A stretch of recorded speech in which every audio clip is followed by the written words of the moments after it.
Radio de Noticias, todo el año. Así son las opiniones que nos importan.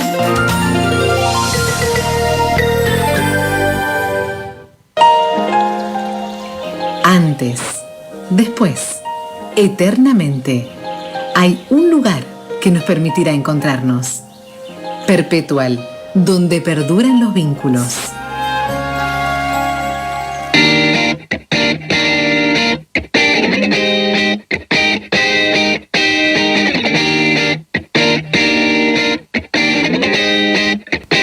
En esta vocación permanente de instalar discusiones que vayan distrayendo la atención de otras, el Gobierno Nacional esta semana comenzó con anuncios ligados con la desregulación del transporte de pasajeros para media y larga distancia.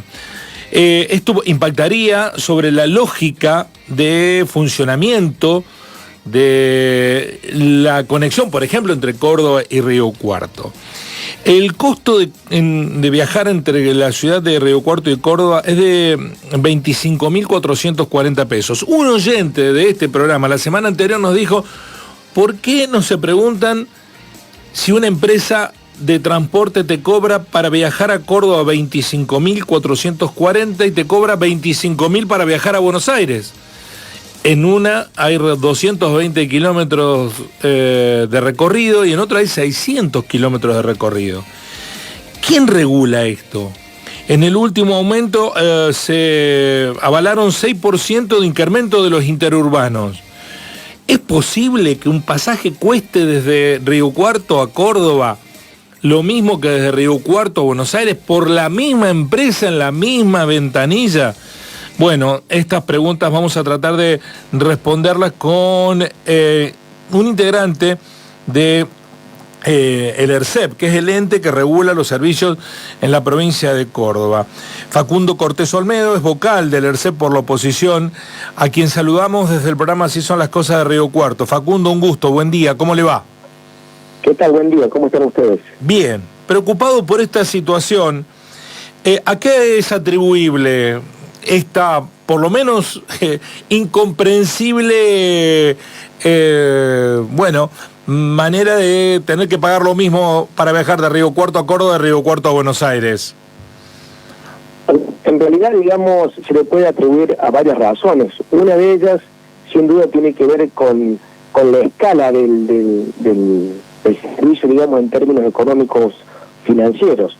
Y en segundo lugar, tiene que ver con que un servicio está regulado a nivel nacional y otro a nivel provincial, de modo que las tarifas tienen una lógica distinta según la jurisdicción del Estado que las regula.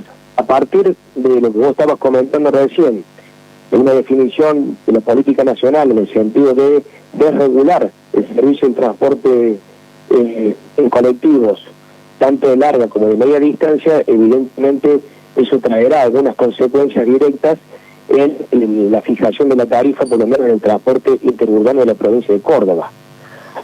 Vamos a ver también, y no punto de vista, que esto es una jurisdicción provincial, el transporte interurbano, de modo que hasta cierto punto la fijación de la tarifa o el liberamiento de la tarifa por parte del Estado Nacional tendrá un alcance, me parece a mí, relativo en modo de lo que podría decir.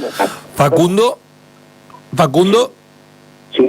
¿nos escucha bien, Facundo? Porque tenemos una calidad de comunicación no óptima para entender su mensaje. Le pido un segundo de paciencia, vamos a cortar la comunicación y vamos a retomar la línea para ver si podemos mejorar la calidad técnica de la charla. Vamos a intentarlo, por favor, compañeras.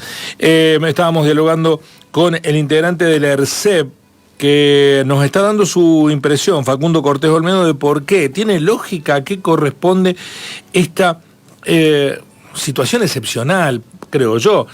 Te conviene más ir a Buenos Aires que a Córdoba. Y eso, o es muy caro el pasaje a Córdoba, o está muy promocionado el pasaje a Buenos Aires, porque desde ninguna lógica de costos se justifica. Ahora vamos a ver si con Facundo tenemos mejor calidad en la charla. Facundo nos decía que ahora había una multiplicidad de razones del por qué podría suceder esto. Sí, efectivamente, hay distintas razones o causas por las cuales, digamos, uno puede encontrar similitud en la tarifa de un viaje que tiene grandes diferencias, como por ejemplo un tramo de Córdoba a Río Cuarto o Río Cuarto a Buenos Aires, como vos lo señalabas recién. Una de ellas tiene que ver con la escala, digamos, de la prestación del servicio y la ecuación económico-financiera. En segundo lugar, la jurisdicción que tiene a su cargo la fijación de la tarifa. A nivel nacional, son el gobierno nacional el que establece las pautas de la tarifa del transporte en colectivo o el transporte urbano de pasajeros de larga distancia, y el interurbano es de jurisdicción provincial. De modo que los organismos de regulación pueden establecer tarifas que responden a los costos que las empresas ponen en conocimiento de quien tiene que autorizar o no el precio del boleto. Entonces, creo que las razones pueden ser varias. Entiendo que esta definición del gobierno nacional de desregular, digamos, el transporte tanto de larga como de media distancia va a tener un impacto directo, digamos, en la tarifa del transporte de pasajeros a nivel larga distancia. Vamos a ver qué sucede en media distancia o interurbano, porque esto es una cuestión de jurisdicción provincial, de modo que la provincia hasta cierto punto va a ceder, entiendo yo, su facultad de contralor y de fijación de la tarifa más allá de lo que establezca el Estado Nacional. Entonces, bueno, la decisión que pueda tomar el gobierno a nivel nacional, veremos cuál es el nivel de impacto que tiene en la provincia de Córdoba. Lo cierto también es que el transporte interurbano está en una situación crítica y de colapso desde hace mucho tiempo. El transporte es malo, es de mala calidad, no cumple con las frecuencias y es caro. Entonces nos encontramos con una asimetría, digamos, de estar pagando un boleto carísimo por un servicio que es de pésima calidad y en algunos casos hasta inclusive pone en riesgo a los propios pasajeros que se transportan en esos colectivos, como sucede casi le diría que mensual o semanalmente, que se paran los colectivos, se rompen los colectivos, se incendian los colectivos y demás. Ahora, Facundo, y eso sí, discúlpeme, preocupa, sí. Perdón la interrupción, Facundo, que tenga ese costo entre Río Cuarto y Córdoba, ¿es porque lo autorizó el gobierno de la provincia? Sí, exactamente. El transporte interurbano fija su tarifa en función de lo que establece la ERCEP. Y a raíz o teniendo como base el pedido que hacen las federaciones que nuclean las empresas prestatarias del servicio. Ellos están alegando a los fines de poder justificar un aumento de la tarifa, como este último que vos acabás de señalar, que es del 6% este mes. El mes que viene será otro porcentaje y en noviembre será otro, porque el aumento que se autorizó o que autorizó la mayoría de la ARCEP, yo personalmente me opuse, fue del 18,23%, que se va a terminar haciendo efectivo el total en el mes de noviembre.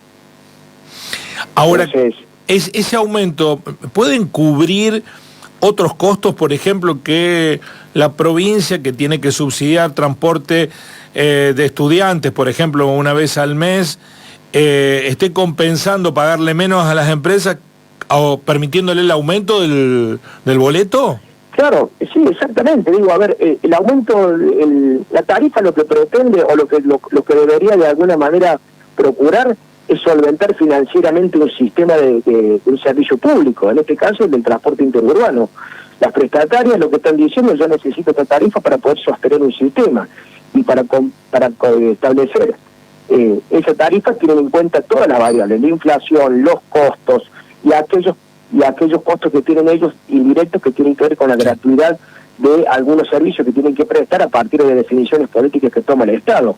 Entonces la pregunta que uno hace, bueno, esos boletos educativos gratuitos, que es muy bueno, el obrero gratuito y demás boletos que se le prestan a distintos sectores de la sociedad, ¿cómo se financian? Y aparentemente no se financian con los impuestos que pagan todos los cordobeses, que podría ser lógicamente un destino superador, podríamos decir, un importante por parte del aporte que hacen todos los que tributan en la provincia de Córdoba. Aparentemente se sigue financiando con la tarifa que le terminan pagando a algunos de los usuarios de servicio. Pero lo preocupante, como te decía recién, no es solamente eso, es que el sistema está financieramente terminado. Por eso no se está hablando de un nuevo proyecto o de un nuevo sistema de transporte interurbano, porque ellos mismos lo han reconocido, para que no estoy diciendo algo que sea mi opinión, ellos mismos lo han reconocido en su último periodo de aumento, de que este ajuste de la tarifa solamente va a servir para sostener la precariedad del servicio que tienen actualmente. O sea, lo están diciendo ellos. De modo que la tarifa como mecanismo de ajuste o como la única alternativa para poder sostener un sistema y eventualmente mejorarlo, no está dando resultados, porque la tarifa sigue siendo alta y el servicio está siendo malo. Y las propias prestatarias también reconocen que están en una situación casi sin salida, porque en algunos corredores aumenta la tarifa, baja la cantidad de usuarios, lo que implica una disminución en los ingresos y lo que genera una obligación de volver a subir la tarifa. Entonces es un círculo vicioso que termina por destruir el sistema. Pero no es justo. Yo estoy de acuerdo con subsidiar los boletos en las diferentes instancias, ya sea para los estudiantes, para los trabajadores o los adultos mayores. Ahora, cuando el subsidio lo pagan los otros que trabajan, que utilizan el colectivo, se torna muy difícil porque es un universo acotado de los que viajan. Y es injusto que los que viajan en colectivo, no porque son millonarios, sino porque son trabajadores, profesionales, que tienen pocos recursos, tienen que financiar a los que viajan gratis en ese colectivo. Por eso te decía, te remarcaba recién, que cuando hablamos de subsidiar a determinados sectores de la sociedad, claro, que coincido contigo, a veces es necesario y el Estado está justamente para poder cubrir esas necesidades. Lo cierto es que ese subsidio debería venir con los ingresos o los recursos ordinarios que tiene el gobierno de la provincia. O sea, por ejemplo, con lo que recauda por los impuestos del ingreso bruto o con lo que recauda por el impuesto inmobiliario. La provincia tiene un mecanismo, una estructura de recaudación tributaria, y esos tributos que recaudan son justamente para sostener y financiar el funcionamiento del Estado y en su caso las políticas del Estado, como puede ser la de subsidiar un boleto. Lo que no se puede hacer es subsidiar el boleto de un trabajador con la plata de la tarifa que paga otro trabajador. Y en ese sentido, entonces, Facundo, ¿qué puede hacer el ERCEP? Bueno, el ERCEP, en este caso, dentro de lo que hay, dentro de la decisión que ha tomado, que si bien yo me lo opuse justamente por esto que te decía recién, de que no puede ser que sigamos tomando a la tarifa como única variable para poder salir del problema del déficit en el sistema de transporte, inclusive a confesión de las propias empresas. El ERCEP en este caso, por lo menos lo que ha hecho es autorizar el aumento en 3 tramos, porque no lo habían pedido en 3 tramos, habían pedido un aumento del 19%, terminó siendo del 18,23% en 3 tramos, y de esa manera se amortigua un poco el golpe en el bolsillo del usuario. Pero yo vuelvo a remarcar o enfatizar esto, ¿no?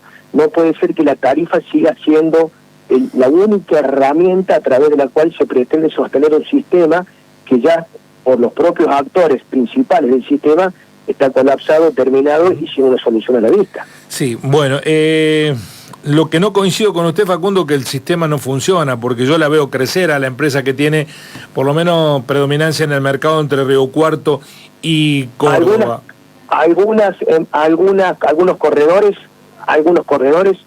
tienen un nivel de usuarios aceptables, inclusive un nivel de usuarios que les puede servir en términos económicos financieros. En la provincia de Córdoba hay lugares que han quedado aislados totalmente porque ya no hay servicios interurbanos. Entonces, esa es la otra asimetría del sistema. Quienes tienen corredores asignados que son rentables deberían hacerse cargo de aquellos, o por lo menos en parte de los que no son rentables, para que puedan equiparar de alguna manera beneficios y obligaciones. Bueno, y a prepararse entonces porque va a haber 2 subas más antes de fin de año del transporte interurbano. Exactamente, ya están autorizadas, va a ser una en los primeros meses del primer día de noviembre y la otra a finales de noviembre. Y me gustaría revisitar, para finalizar, una de las preguntas que le hice, Facundo, con Facundo Cortés Olmedo, el vocal del ERCEP por la oposición, estamos hablando. ¿Por qué usted cree que esta decisión del gobierno de desregular va a beneficiar al transporte de larga distancia y no al de media distancia? No, yo no sé si va a beneficiar o no. Lo que digo es que va a impactar de manera directa porque es un servicio que está fuertemente regulado. Veremos cómo termina incidiendo, digamos, en el mercado. A ver si esta desregulación termina por equilibrar los precios, por mejorar la calidad del servicio, por brindar mayor oferta de servicio, digamos, eso lo sabremos si la desregulación o no, en este caso y en este ámbito puntual, termina siendo positiva o beneficiosa. Bueno. Lo que decía recién sobre los alcances de la desregulación es que el transporte interurbano es un servicio que está dentro de la jurisdicción del ámbito del gobierno de la provincia de Córdoba, propio de la autonomía provincial, y no ha sido delegada en el ámbito nacional, en el Estado Nacional, a la jurisdicción nacional. De modo que la capacidad de regulación que tiene el Estado Nacional en relación al transporte interurbano es relativa y es medible, insisto, porque es una facultad no delegada. Consecuentemente, así como tiene capacidad relativa para regular el transporte interurbano, la desregulación también tiene un efecto relativo. ¿Se entiende? Se entiende perfectamente. Facundo, muchísimas gracias. Muy amable por esta aclaración de algo que nosotros sospechamos que podía estar ocurriendo y efectivamente es así. Los que viajan pagan el costo de los que no viajan sin costo. Exactamente.